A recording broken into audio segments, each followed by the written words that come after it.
Welcome to वैदिक academy. आज हम करेंगे हिस्ट्री के कुछ क्वेश्चन जो कि रहेंगे मौर्य वंश और संगम वंश से। इंपॉर्टेंट है ये टॉपिक और ये क्वेश्चंस भी इंपॉर्टेंट है। तो फर्स्ट क्वेश्चन है, कौटिल्य या फिर जिनका दूसरा नाम था चाणक्य, किसका प्रधानमंत्री था? चंद्रगुप्त सेकंड, चंद्रगुप्त मौर्य, अशोक, अजातशत्रु। वैसे तो ये इजी क्वेश्चन है लेकिन ऑप्शन से कंफ्यूज आप हो सकते हैं, तो इसका आंसर देखते हैं। इसका आंसर रहेगा option number b, Chandragupta Maurya. ठीक है, नेक्स्ट क्वेश्चन, कलिंग विजय के उपरांत अशोक महान ने निम्नलिखित किस धर्म को अंगीकार कर लिया था? तो कलिंग का बैटल, कलिंग का युद्ध, जिसके बाद जो है अशोक एक तरह से शपथ लेता है कि इसके बाद वो युद्ध नहीं करेगा, एक धर्म को अपनाता है। किस धर्म को अपनाता है वो? जुडाइज्म, बौद्ध, हिंदू या फिर जैन। तो जो अशोक है वो अपनाता है बौद्ध धर्म को। ठीक है, इंपॉर्टेंट क्वेश्चन है क्योंकि कलिंग जो है न्यूज में था कुछ टाइम पहले। चंद्रगुप्त के शासन विस्तार में किसने मुख्य रूप से मदद की थी? तो चंद्रगुप्त जो अपने शासन का विस्तार कर रहा था, इनकी हेल्प किसने की थी? शुद्धोधन, उपगुप्त, चाणक्य या शुक्र। तो आपने ये स्टोरी अगर सुनी होगी, ठीक है, आप जानते होंगे, तो इसका जो राइट आंसर है वो रहेगा चाणक्य। तो चाणक्य ही जो है चंद्रगुप्त को एक तरह से ट्रेन करते हैं। चाणक्य जो है चंद्रगुप्त के गुरु थे।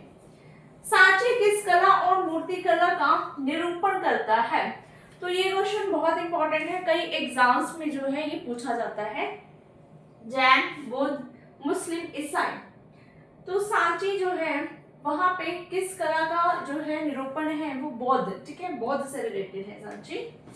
प्राचीन भारत का वह प्रसिद्ध शासक जिसने अपने जीवन के अंतिम दिनों में जैन धर्म को अपनाया था। बड़ा ही इंपॉर्टेंट क्वेश्चन, कई एग्जाम्स में आया भी है ये क्वेश्चन और बच्चे इसमें कंफ्यूज भी होते हैं।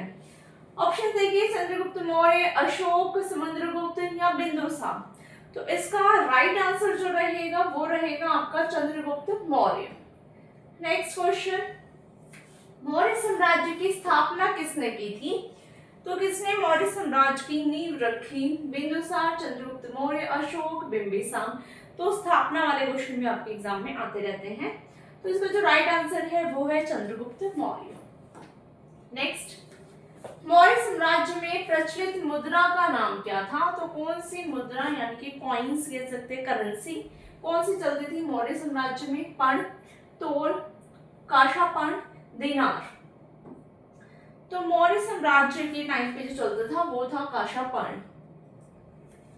निम्नलिखित में से कौन मौर्य वंश का शासक नहीं है? ठीक है, तो जितने भी मौर्य वंश में शासक हुए उनमें से कौन इसमें से नहीं है? ऑप्शन में से अजातशत्रु, चंद्रगुप्त मौर्य, अशोक, बिंदुसार।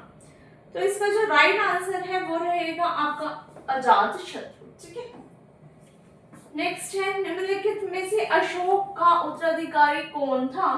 तो अशोक का जो आगे वंशज हुआ वो कौन था? कुणाल, बिंदुसार, राहुल, इसमें से कोई नहीं। तो इसका जो राइट आंसर है वो रहेगा आपका कुणाल। नेक्स्ट, मुद्रा राक्षस, बहुत इंपॉर्टेंट बुक है, कई बार एग्जाम में आई है, का लेखक निम्न में से कौन है? अश्व घोष, विशाख दत्त, कालिदास या भास।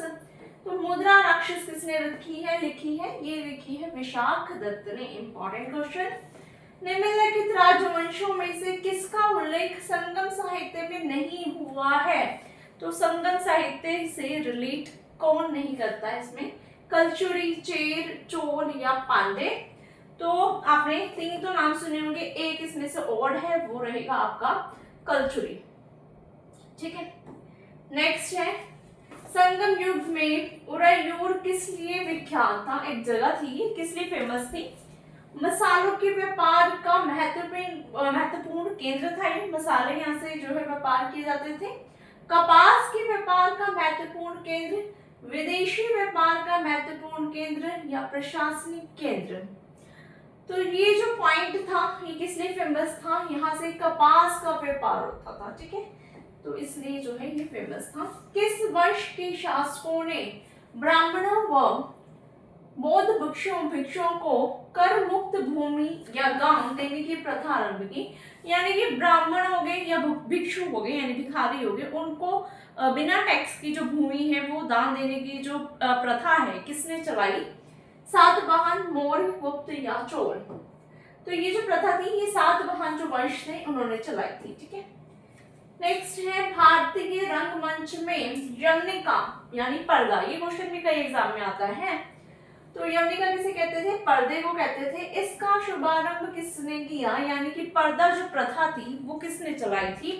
शकों ने, पार्थियों ने, यूनानियों ने या फिर कुषाणों ने? तो ये जो प्रथा थी ये चलाई थी यूनानियों ने। भारतीयों के महान रेशम मार्ग सिल्क रूट किसने आरंभ कराया था? तो सिल्क रूट किसने आरंभ कराया है? कनिष्क, अशोक, हर्ष, फाहियान। तो ये जो बेसिकली है ये कनिष्क ने आरंभ करवाया था। निम्नलिखित में से किसने बड़े पैमाने पर स्वर्ण मुद्राएं, सोने की मुद्राएं चलाई थी एक बड़े पैमाने पर? ठीक है, ग्रीक वासियों ने, मौर्यों ने, कुषाण शासकों ने, शुंगों ने। ये क्वेश्चन भी कई एग्जाम्स में आया है, तो आपने ध्यान रखना है, इसका आंसर रहेगा कुषाण शासकों ने। नेक्स्ट है चरक और नागा अर्जुन किसके दरबार की शोभा थे? तो ये दोनों ही जो थे किसके दरबार में थे? कनिष्क, चंद्रगुप्त मौर्य, अशोक या समुद्रगुप्त? तो इसका जो राइट आंसर है वो रहेगा आपका कनिष्क के दरबार में थे। नेक्स्ट है शक संवत का प्रारंभ किस सम्राट के शासनकाल में 78 ईस्वी में हुआ था?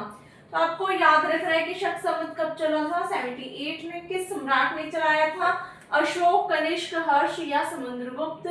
तो इसका जो राइट आंसर रहेगा वो रहेगा आपका कनिष्क। तक्षशिला विश्वविद्यालय कहाँ स्थित है? पाकिस्तान में, भारत में, बांग्लादेश में या बर्मा में? ठीक है, एट प्रेजेंट की बात कर रहे हैं। तो ये जो विश्वविद्यालय है ये पाकिस्तान में है, तक्षशिला। पहले इंडिया में था, ठीक है, पाकिस्तान जब नहीं बना था। प्राचीन काल में कलिंग का महान शासक कौन था? तो जो कलिंग था, ठीक है, जो कि फेमस है, ठीक है, ओडिशा वाला एरिया आपका। तो ये इस टाइम पे, उस टाइम पे प्राचीन काल में यहाँ का शासक कौन था? अजातशत्रु, बिंदुसार, खारवेल या मयूर शर्मन? तो इसका जो राइट आंसर है वो रहेगा खारवेल। ठीक है, कुषाण काल में सबसे अधिक विकास किस क्षेत्र में हुआ था? तो धर्म के क्षेत्र में, कला, साहित्य या वास्तुकला में? तो कुषाण काल में जो फला फूला वो था आपका कला। ठीक है, सातवाहनों ने आरंभिक दिनों में अपना शासन कहाँ शुरू किया? तो स्टार्टिंग में इन्होंने जो है शासन कहाँ से किया? महाराष्ट्र, सौराष्ट्र, प्रतिष्ठान, आंध्र। तो इन्होंने जो अपना शासन शुरू किया था वो प्रतिष्ठान से किया था, जो कि इनकी कैपिटल भी रही। सातवां राज्य की राजधानी कहाँ थी? ठीक है, तो इसका आंसर मैं बता चुकी हूँ वैसे। औरंगाबाद, पैठन, प्रतिष्ठान। अब ये दोनों ऑप्शन आपने याद रखने हैं, मथुरा या कोई नहीं। ठीक है, तो इसका आंसर है पैठन या प्रतिष्ठान। नेक्स्ट है निम्नलिखित में से कौन सा अभिलेख कलिंग नरेश खारवेल से संबंधित है? हाथी गुफा, जूनागढ़, नानाघाट, नासिक?